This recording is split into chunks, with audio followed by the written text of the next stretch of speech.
Today I prepared for you a detailed video on why the Kingdom Supply chests are not looking nearly as good as what they were before. Major nerf. And what do you know, moments before I'm going to post that video, boom, Cheesecake drops huge news about the Kingdom Supply chests. They are going to get a buff again.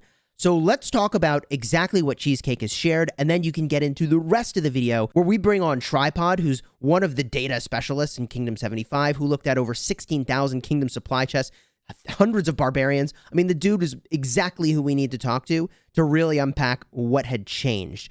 So let's first review Cheesecake's announcement. Before the update, we received feedback from governors that the process to get in-game equipment is long and it's difficult to obtain equipment materials. So initially in this update, we added equipment materials to the Kingdom Supply chests and Barbarians during eve of the expedition stage. So really what we observed is a substitution of things we really liked with other things that are less valuable. Gems are always kind of more valuable than other stuff. Since we added equipment materials as loot, this particular adjustment affected the drop rate of other items available in the Kingdom Supply chest. Okay, so he's talking about that now. And Barbarians to a certain extent. After the adjustment went live, we observed player feedback as well as online data and found the adjustment did not meet our expectations. So we'll be further adjusting the Kingdom Supply chest and Barbarian drops in KVK. The specific adjustments are as follows. Kingdom Supply chests. Only universal speed-ups will be retained in the Kingdom Supply chest. The drop rate of total speed-ups has been increased at the same time. We also increased the probability of obtaining leather, iron, and ebony, and reduced the probability of obtaining animal bones. Hallelujah.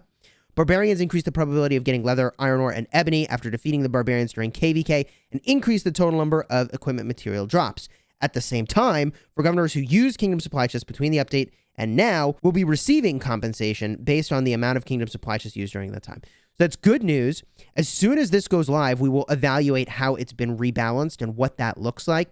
But enjoy the rest of this video explaining kind of what had happened with the Kingdom Supply chests, why we took all of this feedback, which I'm going to share with you in this video, summarized and passed along to our point of contact, who, by the way, has come along and shared this very important information now. So thank you again for being here. I hope you enjoy the video. Thank you for your continued support. Today, we're going to talk about the tragic changes to the Kingdom Supply chests and also the Barbarians in Kingdom versus Kingdom.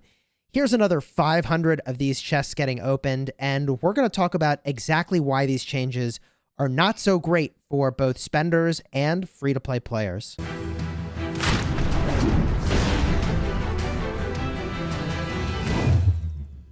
Hello, my friends, and welcome back. I'm Chisgule Gaming, a sponsored content creator for Rise of Kingdoms, and we've looked at over 1,000 Kingdom Supply chests, including the 500 that we can review again over here on our screen. And we're going to talk about why the recent changes to Kingdom Supply chests, which come from Marauders in the Eve of the Crusade Stage 1, why this change is less than amazing. And honestly, it profoundly changes whether or not you would even go all in with your action points on this event. So there's a couple things that we'll talk about that intuitively we see. I don't have enough data to say like, aha, here's the exact drop rate of stuff, but I can point to what we're looking at here and call out some things that are really obvious. So the first thing I want to call attention to is the fact that there are way less gems in here. And the problem with the lack of gems in this set of Kingdom Supply chests is that gems can be used however the heck you want. You want to play a wheel event? Great, you can play a wheel event. You want to do Esmeralda for materials? Great, you can do Esmeralda for materials. And not only could you do those events, but you could get special value by doing them to certain tiers. So the fact that you lose gems from this bundle is really crucial. And that goes all the way down to the free-to-play players who just want to gem Books of the Covenant in order to build out their castle. This is arguably, from what I see here, the biggest problem with the changes to the Kingdom Supply chests is the massive shift in the amount of gems that are contained within it. And it's really a massive nerf to what you get in terms of value from this bundle. And when we think about when Lilith goes and changes a bundle or a chest, there's a couple things that they can change, right? One thing they can do is they can keep the overall value of any one chest the same, but they can swap out some of the rewards. So what we were all expecting was that at least when they made this change, we would see different rewards. Maybe we would see less speed ups. Maybe we would see less of these purple stars, and we would see more materials. And that would have been okay. We would hope there would not have been a change to gems. in a best case scenario, what could have happened to these chests is they could have gone in and they could have kept the loot entirely the same and added in materials, which would have been really amazing. I mean, this was already the best thing to do. But what we're seeing is probably a worst case scenario where, assuming the value is even the same as it was before, they've swapped out the most valuable thing contained in here for something equivalent, except we wouldn't really say it's equivalent because as a brilliant player that you are, you can deploy those gems in a way that makes the most sense for your account. So you're looking at those 524 chests that were opened here, and this is just so many fewer gems than you would have gotten before. But to evaluate this a little bit more in depth, I've brought on a special guest who's going to talk about what we're seeing here and also what we're seeing preliminarily in Barbarians. And over time, we'll have a lot more data to be able to present conclusively what we think the new sort of drop rates might be. But we're going to be joined by Tripod to help us figure out exactly what this stuff has worked. Tripod went in and he put together the spreadsheet that we showcased in the original video. I'll have a card up in the top if you'd like to check that out for the best way to spend your action points. So there's no human or governor better suited to help answer these questions. So Tripod, welcome, my friend. Hey, Chisgule, how's it going? Pretty good. If you don't mind massive nerfs to the favorite way to spend your action points. So that said, what was your initial reaction when you saw the changes to these kingdom supply chests? Because I feel like there's no human who's looked at more of these than you. You cataloged over, what, 16,000 kingdom supply chests in putting together the data on the drop rates? You know, and still counting. It's a bit of a daunting task. I'm going to have to build an entirely new sheet to count these new ones because I got so many more drops. But unfortunately, it seems like they've diluted the value of all the things we loved the most. The one-day speedups being massively nerfed, and getting building and training speedups instead of universals is a punch to the gut, especially for free-to-plays. Right. There were those 3-day speedups as well, which, poof. They're still in here, but there are so much fewer of them, it seems. I don't know if this player even got a single one. I'd have to scroll through this more carefully. You know, one of the things that became immediately apparent, and I'm not enough of a statistician, the standard deviation is crazy on here. So in that spreadsheet that I built last, some people did way better than average and some people did way under. And you kind of see it here that, you know, 500 chests, if the drop rate was 1, you'd expect to see at least one 3-day speed up. But given that there's none, it kind of, I describe it as the RNG being moody. And, you know, you see really good chains of great drops and you see really bad chains of crap drops. Right. I think that's a very important call out and is the reason why I have said several times in other videos also, like, we need more data because there's a chance that what we're looking at is just a string of really bad drops. But what we think we're seeing here is that actually on average, the drops are a lot worse. If all you cared about was gems, certainly, let's just make it really simple. If all you wanted was lots of gems, which who doesn't want more gems? This is not a change you'd be happy with, even though there's lots of materials. And honestly, I don't know who would be happy with this because as a spender, I want gems too. Like I would like gems. I guess the only people who would be like, yes, more materials all the time would be like the mega spenders, but they weren't probably running around battling marauders for dozens of hours in a row, right? Or 51 in the case of some people. Yeah. You know, that's Black Daytona specifically, who pulled down how many chests? Oh man, over 1,600. I'd have to bring it up right in front of me, but that was absurd. A huge number. Now, I don't know if you could pull up the spreadsheet, but the 524 chests that we opened just now, based on the way the old drops worked, how many gems would you have expected from something like this? So for 524 chests, based on our averages, we would have expected to see almost 16,000 gems, 116 days of speed ups, and all the other goodies that come with it, right? Just looking at this, like we got like 1,000 gems. So the drop rate is so different for the thing that matters the most because you could have used those gems however you wanted. But the reason I wanted to sort of bring you on to have this conversation with everybody is that you mentioned an even bigger concern with the KVK Barbarians. Don't want to understate the changes to the Marauder chests, right? That's going to impact a lot of people who get pumped up, they build up for it, and they get this huge pile of rewards. And who doesn't want that rush of getting hundreds of days of speed ups all in one go? The thing that's going to affect us far more is the change to the KVK barbs.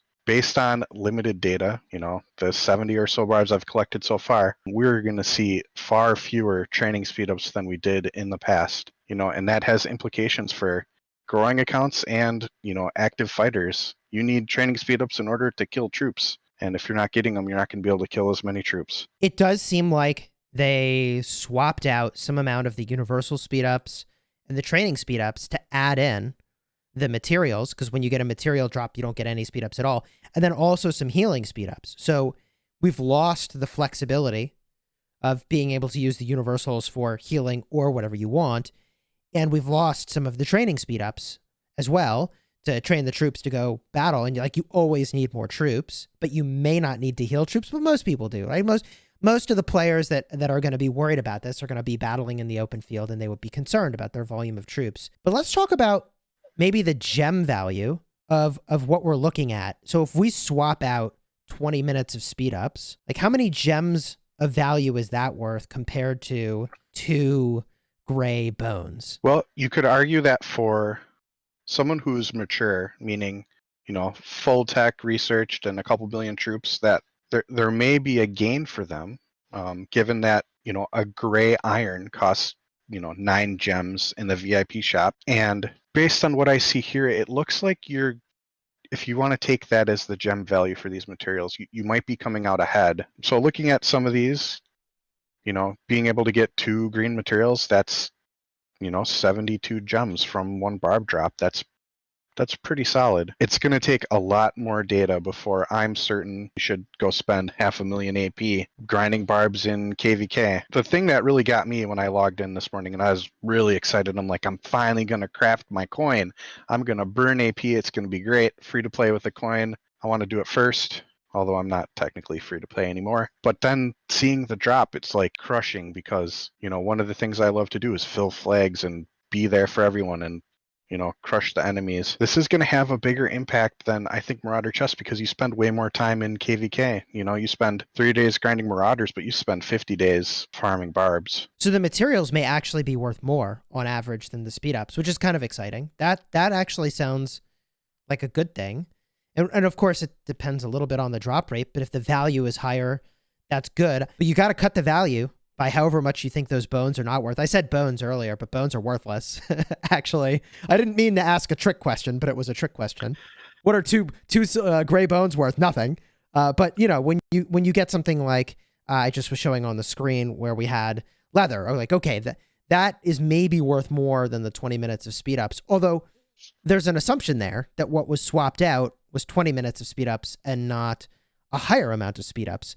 Because didn't you mention to me earlier, before we jumped on the call, that your observation was that actually we're probably not seeing the 20 minutes of speed ups swapped out. We might be seeing the higher amount of speed ups being swapped out for that? In the spreadsheets that we built before, the estimation was that universals drop half the time and training drop half the time.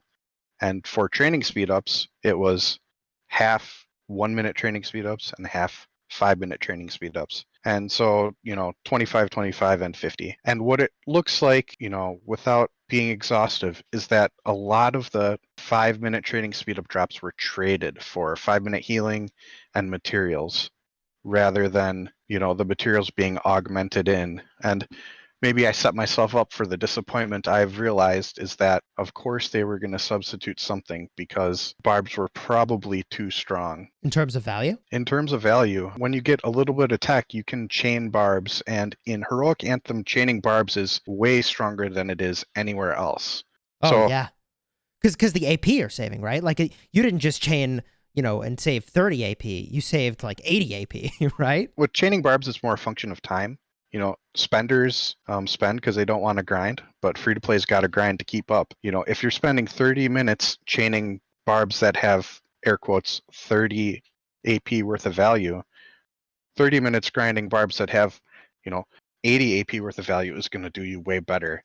And I was frequently able to pull down, before this patch, 5 hours of training speed ups in 10 minutes of chaining barbs, maybe 15, depending, and That's that, pretty good, actually. What have I yeah. been doing with my time? So it's super time intensive, and they've kind of knocked that back down. We'll have to get more data to see if accounts can grow faster, the same speed, or slower with this change. The biggest disappointment is the lack of choice now. When you get gems and universals, that gives you choice whether you want to train troops, heal troops, or up your city tech, or even in the case of Heroic Anthem, up your temporary crystal tech. All of that got a huge nerf with this change today. People don't have the choice anymore. And in any game, not just Rise of Kingdoms, any game, you want to give your players more choices so they can find those nooks and crannies and figure out how they're the best at what they do, and get everyone excited to try and figure out how to do it too. Should players be spending their action points, based on what you see so far, going crazy on Marauders, or should they be kind of holding back to potentially jam on the Barbs and KVK, which has the double benefit of both giving honor and also giving you the rewards that the Barbarians themselves drop? Based on what I know now, I would not advise anyone to spend 500,000 AP on Marauders. I would Okay. definitely say that you should maintain a strong reserve. It's still more value, most likely, than doing KVK barbs, just because of the AP multiplier that's involved there. But until I get a lot of data, I won't be able to tell you fast and hard, go all in or don't go in at all. I think that's pretty good advice, though, that we actually don't have the answer right now. The idea is to just kind of hold on to your AP until some other folks, whether it's us or somebody else, releases that information. At scale, they've collected the data, right? More than just the 500 chests we opened as an example. But how many data points do you think it might take to have a really good picture, both for the supply chests and for Barbs and KVK? For the supply chests, I think nothing less than 10,000 is a valid point of concern. Additionally, you want to have a lot of individuals contributing small amounts, medium amounts, and large amounts so you can get a sense of how that drops. I've been investigating better ways to look at the data to see if we can tease out how the drop rates really work. So if opening in small amounts actually is better than opening in large amounts, or vice versa, right? I think there's a lot of tinfoil hattery going on around there. One of the things that a computer scientist will tell you is that computers aren't actually random. They don't have a good way to do that, and so, a savant might be able to figure out the pattern. I don't think any of us have proved that there is one yet. Change notes specifically said Marauders and KVK barbs, so there's a chance that the drops in KVK were changed in exactly the same way as Marauders. I would love any data to correlate and try to figure that out, even if it's screenshots and I got to figure it out myself. I mean, we had a really high score on Marauders because we knew Marauders were such good loot, so we advised everybody to go ham, which makes sense. And we have probably slightly less honor now in KVK because we advise people to do that. But we still think it was the right guidance for the kingdom as a whole to go and do that. Just out of curiosity, talking about the 524 chests that we were showing on the screen earlier, and I'll pull those back up now. So if we talk about 524 of these chests, I asked you earlier how many gems you would get from the chest itself. But in the old version of the world, you also would have got a bunch of gems from the Marauders themselves, right? So 524 chests would have taken at least 220,000 action points. And jeez. Yeah. And that times about 9%, which is the rough estimate of gems, you would have gotten 20,000 gems from the actual Marauders. Okay. So hopefully that's unchanged and you're still getting really solid gems from the Marauders. To keep in mind that Marauders are great, but they weren't as good as Light versus Darkness. I guess, KVK 1 through 5 barbs, where the highest level would give you 50 gems per drop, and the drop rate is about the same. My guesstimate for those is that about 20% of your AP gets turned into gems. So if someone's going into those KVKs, they should keep that in mind as part of their AP spending strategy. About the same number of gems per AP from a level 50 barb as you do during Marauders and the old style chests. Yeah, I don't know if we'll be going ham on Marauders again anytime soon. Obviously, we have a while before our kingdom will be looking into that. If you are going to battle Marauders here, I think the guidance is still, hey, the drops are still very good. They're just not nearly as good as what they were before because you're not getting the gems anymore.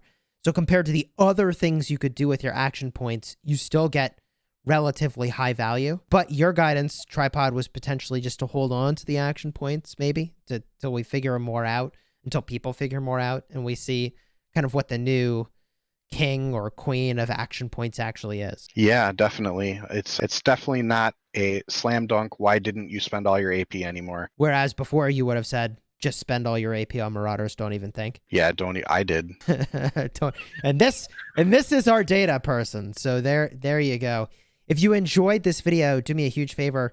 Throw a like onto the video. Consider subscribing. Huge thank you to Tripod. I'll say at the end of this that I've passed along your feedback to my point of contact within Lilith. They acknowledged receipt of the information and are going to in turn pass that along. So know that the message was certainly received. I'll be eager to hear if maybe these get revisited. My hope is that they'd swap some gems back into here, even if it means less materials, less of the different equipment pattern pieces. The gems are what made this so absolutely amazing. And, Tripod, as you were saying, it let players kind of choose how they wanted to get value and reward themselves. That's exactly it. Until next time, you have fun smashing the kingdom.